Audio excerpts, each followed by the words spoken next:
Assalamualaikum warahmatullahi wabarakatuh. A'udzubillahi minasyaitonirrajim. Bismillahirrahmanirrahim. Innal hamdalillah nahmaduhu wa nasta'inuhu wa nastaghfiruh. Wa na'udzu billahi min syururi anfusina wa min sayyiati a'malina. May yahdihillahu fala mudhillalah wa may yudlil fala hadiyalah. Asyhadu an la ilaha illallah wahdahu la syarikalah wa asyhadu anna Muhammadan abduhu wa rasuluhu nabiyya mu'tah. Allahumma shalli wa sallim wa barik ala nabiyyina Muhammadin wa ala alihi wa ashabihi ajmain, amma ba'du. Qala Allahu ta'ala fi kitabil karim, syahrul ramadhan alladzi unzila fihil Qur'an hudan linnasi wa bayyinatin minal huda wal furqan. Al-ayah. Para santri pesantren Ramadan online Senesa yang kami cintai dan yang kami banggakan, pertama-tama kami muji syukur alhamdulillah kehadirat Allah Subhanahu wa ta'ala, yang mana pada hari ini secara online kami bersama Anda semua bertatap muka. Semoga kita semua dalam keadaan sehat walafiat, dijauhkan dari suatu wabah yang sekarang ini gencar-gencarnya mengena pada kita semua. Semoga kita dijauhkan dan diselamatkan dari wabah tersebut, Allahumma amin. Para santri pesantren Ramadan online Senesa, salawat dan salam semoga terlimpah kepada junjungan kita Nabi Muhammad Rasulullah SAW. Semoga apa yang kita amalkan pada bulan Ramadan ini, mulai dari yang wajib dan sunnah, ibadah-ibadah malam bulan puasa, semua diterima oleh Allah Subhanahu wa ta'ala, amin ya rabbal alamin. Marilah kita membuka rahasia-rahasia keutamaan bulan Ramadan. Paling tidak 5 permasalahan yang perlu kita ketahui. Yang pertama adalah bulan Ramadan bulan diturunkan permulaan Al-Quran. Yang kedua, pintu surga dibuka, pintu neraka ditutup, dan para syaitan dibelenggu. Yang ketiga adalah adanya Lailatul Qadar, malam kemuliaan. Jadi pada bulan Ramadan ada suatu malam yang dimuliakan oleh Allah. Disebutkan dalam Al-Quran surah Al-Qadr, Lailatul Qadri khairum min alfi syahr. Malam kemuliaan adalah lebih baik daripada kita ibadah 1000 bulan. Di sinilah letaknya kemewahan keistimewaan bulan Ramadan. Apabila kita melaksanakan ibadah, apabila kita melaksanakan kegiatan bulan Ramadan itu yang baik, dalam arti baik menurut ajaran Islam, akan disamakan dengan kita beribadah selama 1000 bulan. Kita bayangkan anak-anak sekalian, 1000 bulan kalau kita hitung, katakanlah 84 tahun lebih sekian bulan. Umur kita hanya berapa nanti? Apakah sampai?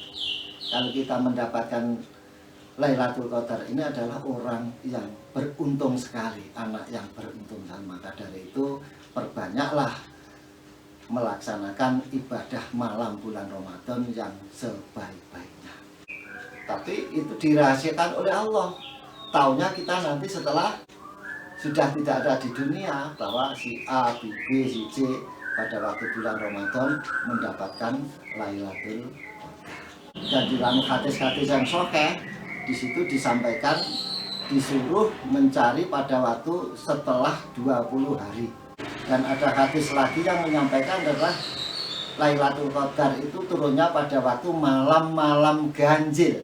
Selanjutnya adalah dalam bulan Ramadan ini Allah melebur dosa orang yang melaksanakan puasa dalam bulan Ramadan. Puasa Ramadan merupakan pelebur dosa antara Ramadan 1 dengan Ramadan berikutnya, apabila orang tersebut tidak melaksanakan dosa besar atau menjauhi meninggalkan dosa besar. Selanjutnya yang nomor 5 adalah bulan yang penuh dengan ampunan.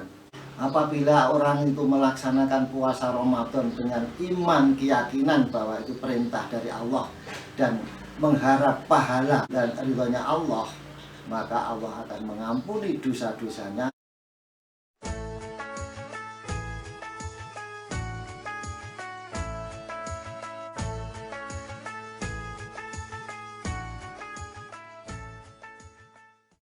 Ini di sini juga disampaikan dalam hadisnya, mangkoma Ramadhana imanan wa ihtisaban ghufira lahu ma taqaddama min dambi.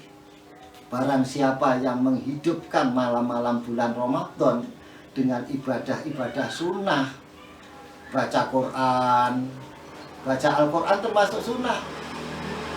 Apakah anak-anak semua sudah bisa baca Al-Quran? Bagaimana Pak, umpamanya saya hanya bisa baca juz amma, silahkan yang kita baca Al-Quran. Dalam hadis disampaikan, barang siapa pada bulan Ramadan membaca Al-Quran satu huruf saja akan mendapatkan pahala 10 derajat tiap satu huruf. Dan satu derajat itu adalah nilainya 10 kebaikan. Di situ dikatakan bahwa alif lam mim bukan satu huruf, tapi 3 huruf. Alif lam mim, alif satu huruf, lam satu huruf, mim satu huruf. Itu adalah 30 derajat. Apalagi kita membaca Al-Quran, surat Al-Fatihah saja berapa huruf, surat Ikhlas berapa huruf. Kalau belum bisa Al-Quran yang panjang-panjang, cukup juz amma saja kita pelajari, kita tartilkan yang tartil. Insya Allah Allah akan membalas pahala yang lebih besar. Bulan Ramadan diturunkannya permulaan Al-Quran. Syahrul Ramadan alladzi unzila fil Quran, surat Al-Baqarah ayat 185, yang artinya yaitu pada bulan Ramadan, bulan yang di dalamnya diturunkannya yaitu permulaan Al-Quran. Jadi Al-Quran yang diturunkan pertama itu adalah pada bulan Ramadan.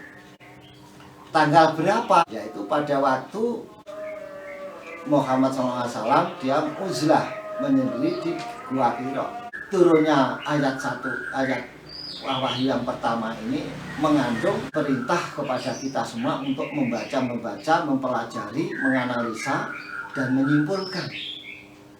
Jadi Al-Quran diturunkan bukan untuk hanya dibaca saja. Baik, tatanan tahapan Al-Quran itu dalam interaksi pada Al-Quran itu ada beberapa. Pertama, kita belajar membaca yang baik dan tartil dan fasih. Yang kedua, kita belajar menganalisa, menerjemahkan, mengambil suatu pelajaran isi kandungan dari Al-Quran. Yang ketiga adalah mengamalkan isi ilmu dari kandungan Al-Quran tersebut. Kalau kita mempelajari berarti ilmu yang harus kita amalkan. Setelah kita amalkan, sudah kita amalkan, tahu ilmunya, kita tularkan, kita berikan pelajaran kepada orang lain.